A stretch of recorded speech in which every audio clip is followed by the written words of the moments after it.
저 혼자 서서 하는 건가요? 저는 같이 다 앞에 앉아서 하는 줄 알았는데 그럴 줄 알았으면 PPT라도 좀 준비했건. 네, 초대해 주셔서 감사합니다. 저는 그 공익인권법재단 공감이라고요.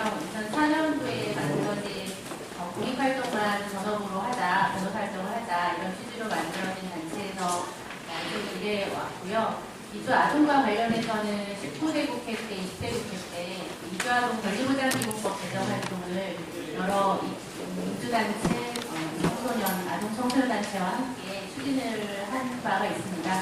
20대 국회 때는 이자스민 의원이랑 함께 법안 추진을 했었고, 근데 이제 뭐 20대 국회가 끝났잖아요. 그래서 법안 작업 한 번도 그냥 자동 폐기가 된 걸로 끝난 거죠.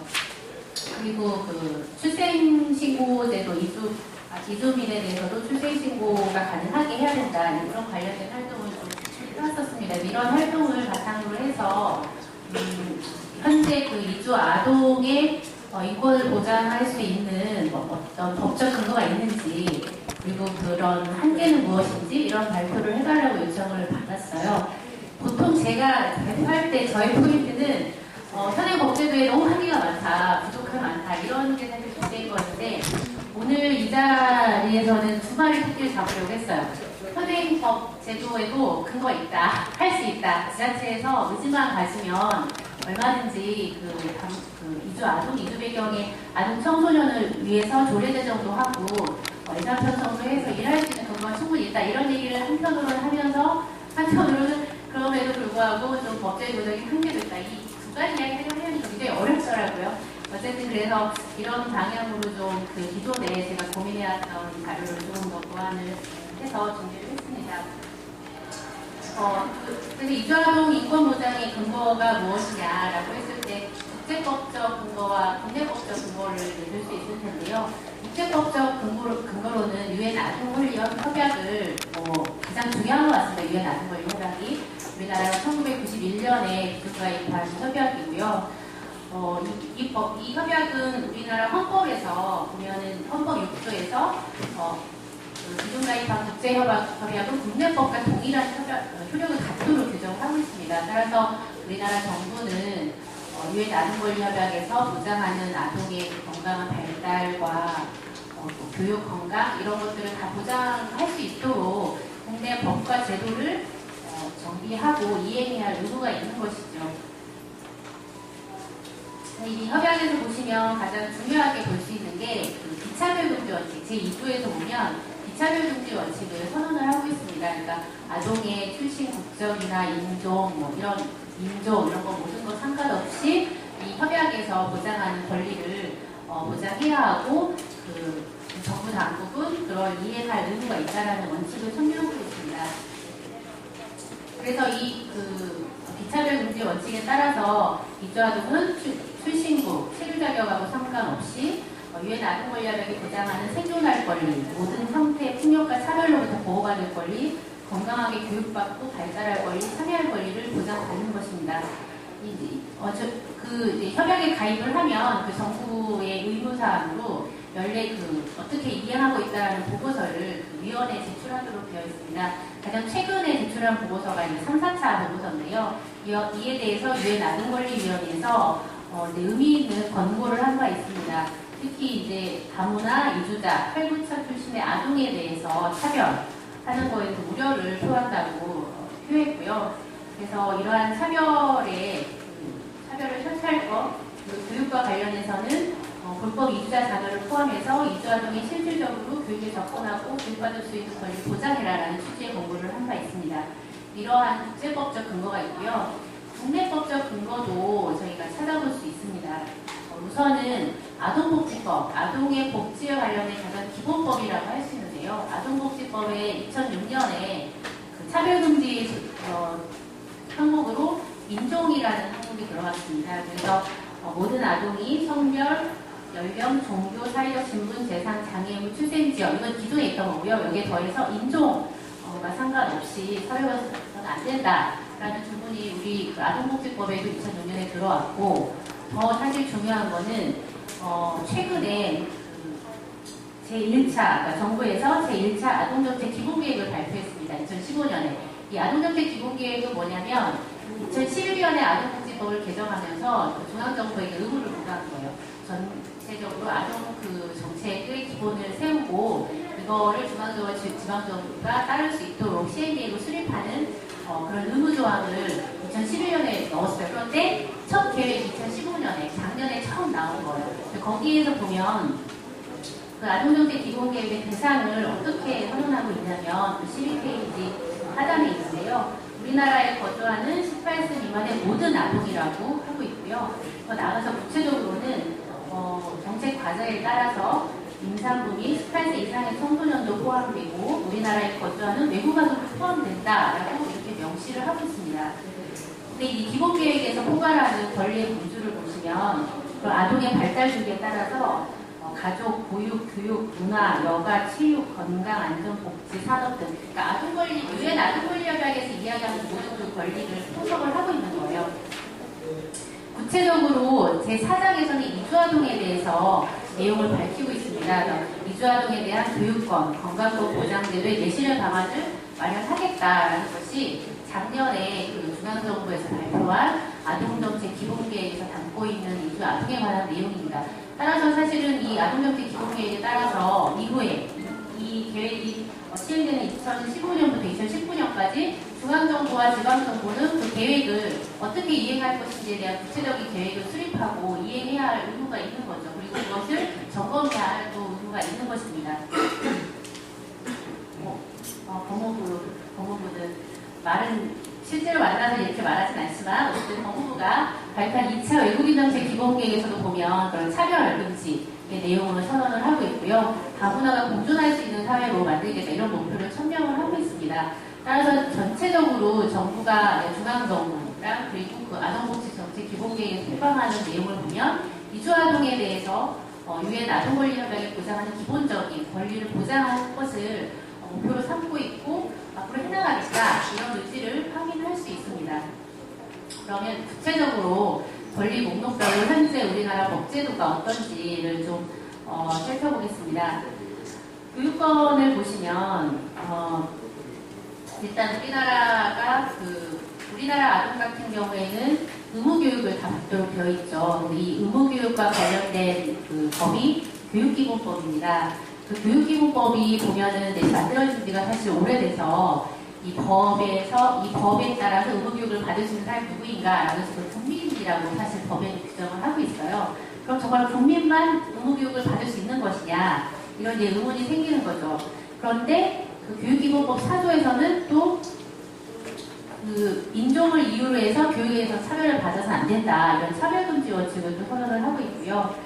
이와 관련해서 유엔 아동권리위원회에서 이주 아동에 대해서도 내국인 아동과 마찬가지로 동등한 교육권을 보장하라는 취지의 권고를 한 바 있습니다. 이러한 그 지속적인 유엔 아동권리위원회의 권고, 촉구에 따라서 우리나라 정부도 2000년대 이후로 2010년 즈음으로 해서 관련 법을 좀 정비를 했어요. 초중등교육법 시행령 이런 거 정비를 해서 이주아동이나 이런 그 이주아동이 전입학할 때 특례 규정을 절차를 도입을 했습니다. 그래서 그거에 따라서 전입학을 신청할 수 있게, 거주 지역에서 전입학을 신청할 수 있게 했고, 또 뭐 체류 자격을 증명하는 서류를 제출하지 않고도 가능하게 되었습니다. 아마 이 내용들은 다 아실 것 같아요.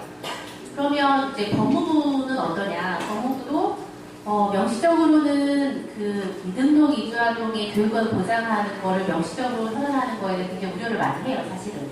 왜냐하면 그 부모가 악용할 수 있다 이런 취지로 하는데 그럼에도 불구하고 2006년도에 보면 초등학교 재학 불법 체류 아동에 대한 구제 지침을 마련한 바 있습니다. 그래서 최소한 그 교육 과정을 마치는 동안에는 단속하거나 강제퇴거하지 않겠다 이런 지침을 시행한 바 있고 이 내용이 계속 그 비공식적으로 적용이 되어 왔던 것으로 알고 있고요. 2013년도에는 이러한 조치가 고등학교 졸업식까지 연장하도록 하는 그 내부 지침이 확대된 것으로 알고 있습니다. 그럼 어떻게 보면 전향적인 조치라고 할 수 있는데요. 그러니까 이제 이런 내용을 보면 할 수 있다. 교육받는 거 얼마든지 우리가 그 보장해주고 지원해줄 수 있다라는 말씀을 드리고 싶고요. 하고요. 그럼에도 불구하고 이제 한계를 말씀드리자면 여전히 그 교육기본법상의 그 권리 주체가 국민으로 되어 있기 때문에 계속 오해의 여지가 현장에서 발생하고 있다는 거고요. 그래서 실제로 그 일선 학교장의 재량에 따라서 전입학 절차를 진행하도록 되어 있는데 일선 학교장이 뭐 여러 가지 시설이 미비하다, 인력 지원을 할 수 없다 이런 이유로 해서 전입학을 거부하는 사례도 실제로 발생을 하고 있습니다. 그리고 입주아동한테는 취약통지서가 취약통지서가 안 가죠. 왜냐하면 취약통지서라는 게 그 지역에서 주민센터에서 파악하는 취약 연령이 된 아동에게 이제 보내주는 건데 이주아동에 대한 데이터는 없는 거잖아요. 그래서 그 지역에 거주하고 있다 하더라도 이주아동이 취약 연령이 된 아동에 대해서 우리 사실 파악할 수가 없고 지자체 차원에서 그리고 취약통지서를 발행해야 될 의무가 있냐 없냐 이것도 여전히 이제 해석의 여지가 있는 거죠. 어쨌든 현실적으로 현재 행정적으로는 이주 아동에 대해서 그게 뭐 합법 체류자건 뭐 미등록 체류자건 뭐 난민 인정자건 난민 신청자건 다 불문하고 다 부모가 알아서 해야 되는 거죠. 부모가 알아서 때가 되면 인근의 학교 찾아가야 하고 필요한 서류해서 해야 되는 거. 그 학교에서도 여러 가지 그런 선례가 있어서 노하우를 잘 알면 잘 받아서 원활하게 진행이 되는 거고 그게 어려우면 미안하게 다른 학교 가봐라 이렇게 되는 거예요. 대량적으로 그게 진행될 수 있는 여지가 있다는 거예요. 사실 그러면 권리라고 말하기가 사실 어려운 거죠. 권리로서 보장된다라고 하면 어떠한 경우에도 거부당해서는 안 되고 차별받아서는 안 되는 거잖아요. 그런데 그런 상황에 따라서 뭐 입학을 거부당할 수도 있고 또 부모나 그 선생님들의 정보에 따라서 또 다른 방식으로 안내될 수 있다라고 하면 사실은 제대로 권리가 보장되어 있다라고 말하기 어려울 것 같습니다.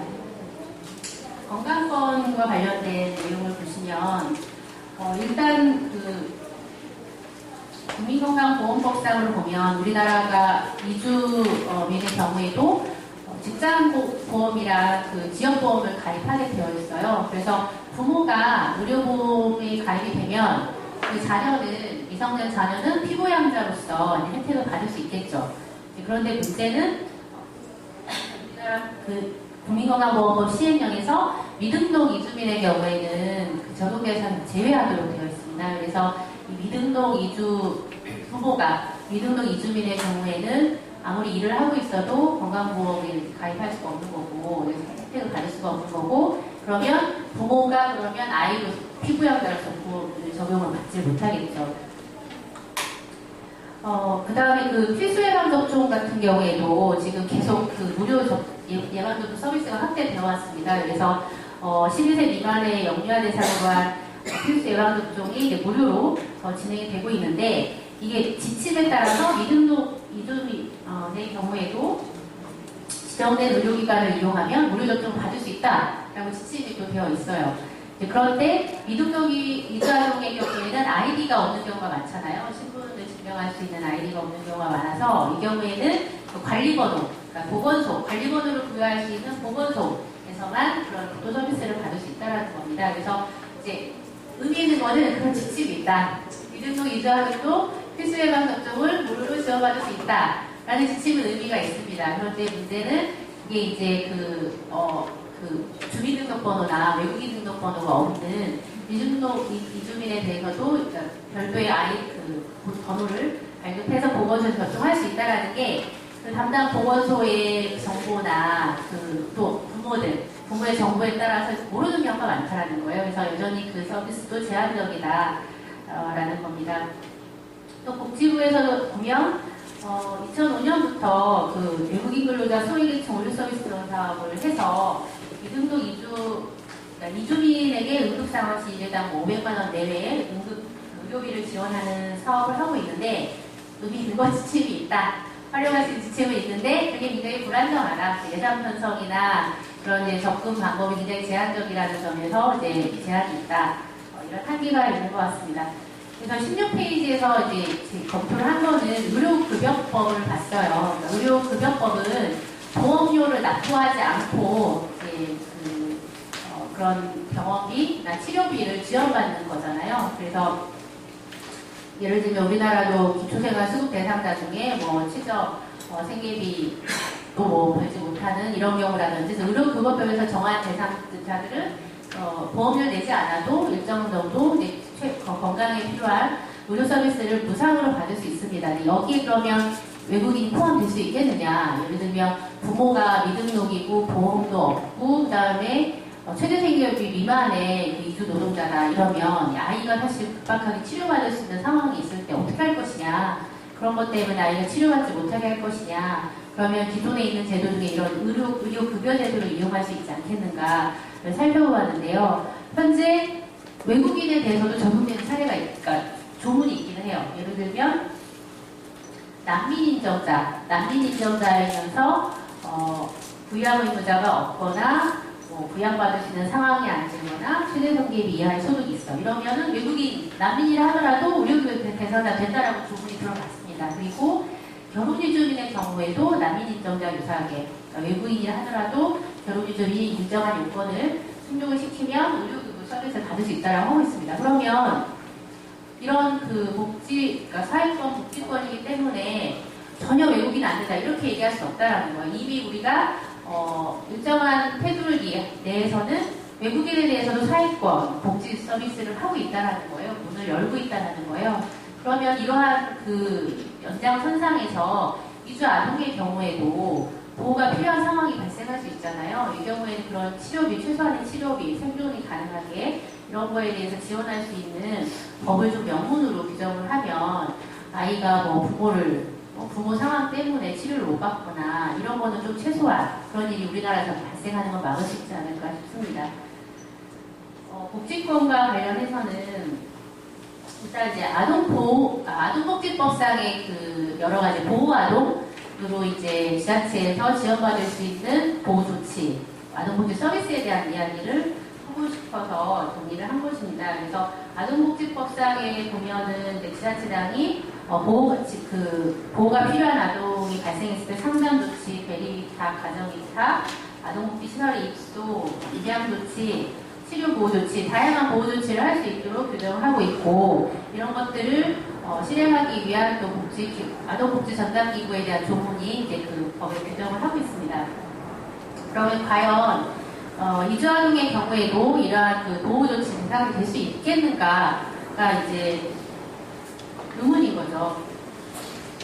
관련해서 아까 말씀드린 것처럼 비차별 금지의 원칙, 그러니까 유엔 아동권리협약에서 정하고 있는 비차별 금지의 원칙, 우리 아동복지법이 규정하고 있는 인종에 따른 차별을 해서는 안 된다는 원칙, 이런 것들을 살펴볼 수가 있겠고요. 또 2012년에 국가인권위원회에서 공고한 이주인권 가이드라인에서도 이주아동이 부모와 함께 살면서 보호받고 교육받을 권리를 보장해야 한다. 그리고 부모로부터 보호받기 어려운 경우에는 그런 사회복지 체계를 이용할 수 있도록 해야 된다. 이런 취지의 권고를 한 바 있습니다.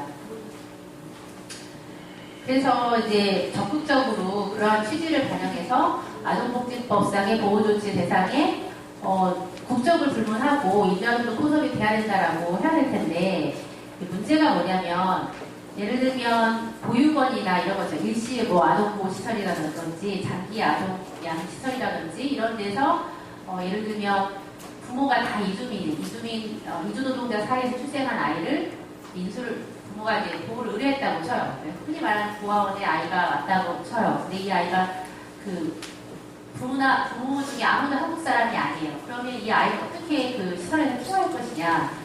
보통은 아이를 보호 대상 아동으로 구청이나 지자체에 신청을 하고 그래서 수급 대상자로 인정을 해서 생계비나 양육수당을 지원받아서 보통 시설에서 아이들을 케어를 하잖아요. 그런데 문제는 그렇게 되기 위해서는 기초생활 수급 대상자로 아이가 이제 포섭이 돼야 되는 건데 이주 아동에 대해서는 그런 규정이 없는 거예요. 그래서 시설 입장에서는 선의로 자비를 부담하면서 아이들을 돌볼 수 있는 여력이 되면 돌볼 수 있겠지만 그 국비 지원을 정부로부터 지원을 받을 수가 없는 거죠. 그렇기 때문에 아무리 좋은 마음으로 또 좋은 뜻으로 법을 해석을 한다 하더라도 사실상 그 지원이 불가능한 그런 좀 법이 한편으로 있는 거예요. 그래서 그런 게 한계라는 점을 지적을 좀 하고 있습니다. 그 18페이지 보육권과 관련된 내용인데요. 이 보육권 관련된 내용은 뒤에 제가 얼핏 그쪽 보니까 뒤에 발제자분도 말씀을 하시더라고요. 간략히 언급만 하겠습니다. 현재 그 무상보육 지원과 관련해서 지금 영유아 보육법이 근거 조문인데 일단 법상으로는 여전히 차별금지 원칙을 측정을 하고 있어요. 영유아보육법 제3조에서 종교, 인종, 출생 지역 등에 따른 어떤 차별도 받지 않는다라고 차별금지 원칙을 선언하고 있습니다. 그런데 2016년도 그 복지부의 보육 사업 안내 지침에 따르면 유아동은 대상이 아니다라고 안내를 하고 있어요. 대한민국 국적인 아동의 한의사가 지원된다고 하고 있습니다. 결국에는 이주노동자 자녀의 가정의 자녀 같은 경우에는 100% 자비 부담으로 해야 되는 상황인데요. 여기서 좀 의미 있게 볼 수 있는 거는 경기도 같은 경우가 조례로 보육조례를 통해서 선생님 인건비에 대한 지원을 하고 있는 거가 굉장히 의미 있게 찾아봤었고요. 그 다음에 구체적인 내용은 뒤에 발제문을 참고하시면 될 것 같아요. 또 아실 것 같아요. 여기 오신 분들이 다 관계자분들이셔서. 그 다음에 서울시도 보니까 관련된 지원을 하고 있더라고요. 서울시도 다문화 지원법과 영유아보육법을 근거로 해서 다문화 통합 어린이집을 지정해서 운영을 하고 있고 지금 2018년까지 총 60여 개소로 늘려갈 거다라고 이제 밝힌 바 있습니다. 여기서는 경기도보다는 지원은 좀 약해요. 프로그램 지원비 정도인데요. 결국에는 이제 그런 원칙적인 부분들에서는 얼마든지 포괄이 가능하기 때문에 지자체 단위에서 그런 조례들을 통해서 구체적인 지원들을 할 수 있다라는 그런 일례라고 보여집니다. 마지막으로 출생신고될 권리에 대해서 간단히 소개를 드리려고 하는데요. 저는 이제 이 출생신고 될 권리, 출생신고와 관련된 문제를 쭉 제도개선 활동을 하면서 주로 저는 이주아동의 문제라고 생각을 했어요, 사실은. 그래서 난민 신청자의 아이, 그러니까 난민 신청자는 본국에서 정치적, 종교적 박해를 피해서 떠나온 사람들이잖아요. 그러니까 여기에서 아이를 낳았을 때 대사관을 찾아가기 어렵겠죠. 대사관 찾아가면 자기의 신원을 밝히는 것이 되고 박해받을 가능성이 있으니까. 그러면 한국에 난민 신청을 하러 온 사람들이 난민 인정 받기 전에 아이가 태어났을 때 그 아이는 어디 출생신고를 할 것이냐, 이런 문제가 있는 거잖아요. 그래서 건국대사관에 신청할 수 없으면 한국에는 그럼 신청할 수 있느냐? 없다는 거예요. 지금 현재 우리나라 법은 모든 게 다 단일민족을 상상하고 만드는 법이다 보니까 모든 법이 다 목적적인 국민을 다 얘기를 하고 있어요. 그러다 보니까 가족관계 증명서를 만들 수 있냐 없냐, 여기도 국민이 아니니까 안 된다, 이렇게 되는 거죠. 아니면은 미등록 이주 노동자라든지, 그래서 대사관이 한국에 없는 나라들도 꽤 많아요. 그래서 한국, 중국, 일본을 포괄해서 중국에 한 곳이 있다든지 일본에 한 곳이 있다든지 이렇게 여기에 대사관이 없는, 그러니까 현실적인 어려움으로 자국 대사관에 출생신고를 할 수 없는 경우도 생길 수 있고요. 그러니까 현실적인 어려움, 사실상 어려움, 법적인 장애, 여러 가지 이유로 한국에서 태어났지만 본국에, 그러니까 부모 출생 국가에 출생신고를 하기 어려운 아이들을 예상을 했었어요. 그런데 올해 초랑 계속 보면 국내 아동학대 사례를, 그러니까 기사를 보면서는 이게 꼭 외국 아이들만의 문제는 아니라는 걸 좀 알게 됐으니까 아실지 모르겠는데, 광주 신남매 케이스라고 해서 광주 지역에서 신남매를 키우던 그 부모님이 그 중에 7남매가 취약 연령이 됐는데 학교를 보내지 않았고, 그 중에 또 내 아이는 아예 출생신고도 하지 않은, 이미 아이들이 10세 이런데 그런 케이스가 보도된 적 있었죠. 그러면 근데 이제 처음에는 이게 아동 학대처럼 막 보도가 됐었어요. 그런데 가서 부모들, 아이들 상황, 가정 상황 다 인터뷰한 기자들이 아이들이 예의 바르고 되게 인성 바르고 그다음에 우애 좋다. 그래서 크게 문제가 없고, 그래서 갑자기 이제 온정적으로 도와주는 쪽으로 가는 기사로 바뀌었는데, 사실 아이들 입장에서는 출생신고를 아이들이 선택하거나 직접 실행할 수 있는 게 아니잖아요. 부모가 출생신고를 해줘야 되는 거고, 학교 가는 것도 아이가 나는 학교 가고 싶어 해서 갈 수가 없잖아요. 부모가 그 절차를 밟아줘야 가는 거잖아요. 근데 저는 사실 그 케이스 같은 경우에도 얼마든지 사실 아동 학대일 수 있다. 출생신고하지 않았고 아이를 학교에 보내지 않은 거는 학대 우려가 있는 거예요. 방임에 의한. 그러니까 그 아이들 같은 경우에 이웃들하고도 너무 잘 지냈죠. 그러니까 우리 이웃에 사는 아이들 중에도 그냥 너무 멀쩡하고 괜찮은, 그러니까 경제적으로 어려울지 몰라도 그런 아이들 중에도 출생신고 안 된 아이들이 있을 수 있겠구나. 그 아이들이 10세에서 막 13세 이랬거든요, 다. 초등학교 3, 4학년 연령부터 중학교까지 다닐 아이들이었거든요. 그래서 이 출생신고에 걸리는 이주아동 국내아동을 망라한 문제겠구나 이제 해서 더 넓혀서 최근에 관련된 활동을 하고 있는데 이 출생신고가 안 되면 어떤 문제가 있겠어요? 그러니까 필수 예방접종 같은 것도 혜택을 못 받겠죠. 그러니까 당연히 우리나라 아니면 병원 가면 다 당연히 먼저 건강보험으로 확인을 하고 출생 한 번 적용을 하면 출생연월이랑 이름만 하면 다 이렇게 적용돼서 진행이 되잖아요. 필수 예방접종 받으라고 통지 오고 취약 연령이 되면 통지 오고 하는데 그 아이들은 그런 공적인 스크린에 다 제휴가 되어 있는 거잖아요. 이 아이가 중간에 사망할 수도 있고 뭐 아플 수도 있고 이럴 때 사실은 아무도 그 아이의 존재를 공적으로 확인할 수가 없으니까 최근에 한 그 전수조사에서도 사실 이 아이들은 포섭이 안 되는 거죠. 그러니까 그 취약 연령이 됐는데 학교에 오지 않은 아이들이 아동학대 위험이 있는 거 아니야? 그래서 전수조사를 했었어요. 근데 이 아이들 출생신고가 안 됐으면 이런 전수조사에서도 확인이 안 되는 거죠. 그러니까 아동학대에도 사실 노출될 우려가 있는 거죠. 그래서 이 출생신고라는 게 굉장히 아동으로서 보장받을 수 있는 기본적인 권리를 누릴 수 있느냐 없느냐 왜 굉장히 기본적이고 중요한 내용이더라고요. 그러니까 너무 당연한 거에서 사실은 그걸 권리라고 생각해 본 적이 없는데 그렇고 그래서 유엔 아동권리 그 협약에서도 출생신고될 권리라고 해서 제7조에서 권리로서 규정을 하고 있고 우리나라의 출생신고제도에서 이주민이나 난민 신청자 아동이 누락되고 있는 거에 대해서 계속 재차 권고를 하고 있습니다. 그래서 아동 권리 보장을 위한 기본적인 플랫폼으로서 모든 아동, 어쨌든 국내 거주하는 한국인 아이든 아니든 모든 아동에게 출생신고될 권리를 보장을 해야 되지 않겠는가라는 것이 이제 마지막으로 드리는 제언이었습니다. 그래서 이게 이제 저도 19대 때랑 20대 때랑 이제 국회에서 법 제정 활동하면서 관련된 부처분들하고 간담회도 하고 토론회도 하고 공청회도 하고 하면 가장 그 문제적인 부처가 법무부인데요. 그러니까 복지부나 교육부나 복지부, 교육부, 문화부가 이런 데는 다 이미 하고 있어요. 보시면 알겠지만 정책적으로 지침을 마련해서라도 일정 부분들 커버들을 하고 있어요. 긴급 의료비 지원이라든지 초중등 교육법 시행령을 통해서 이주아동이 전입학할 수 있는 길을 열어줬더니 그래서 굉장히 전향적이에요. 우리는 사실 다 준비되어 있다. 그런데 문제 뭐냐면 그 법무부가 어떻게 그 법에서 출입국관리법을 위반한 범법자에게 그런 거를 명시적으로 보호대상으로 삼느냐를 가지고 법무부가 굉장히 이제 문제를 제기하니까 그거 이제 부처에서 누구는 우리가 지원하고 누구 지원하고 이럴 수가 없잖아요. 그래서 다들 법무부 눈치만 해서 보고 있는 거예요. 그래서 법무부가 가장 핵심적으로 말하는 게 미등록 이주아동 보호하면 이걸 이제 악용해서 체류하려고 막 와서 먼저 민소동자들이 와서 막 애날 거고 그래서 애 앞세워서 체류 한장만 하려고 할 거고 아니면 최소한 애가 있다고 하고 강제퇴거해서 보호받을 수 있으니까 이런 식으로 악용하지 않겠느냐. 이게 사실은 법무부가 얘기하는 가장 이제 핵심적인 내용인데요.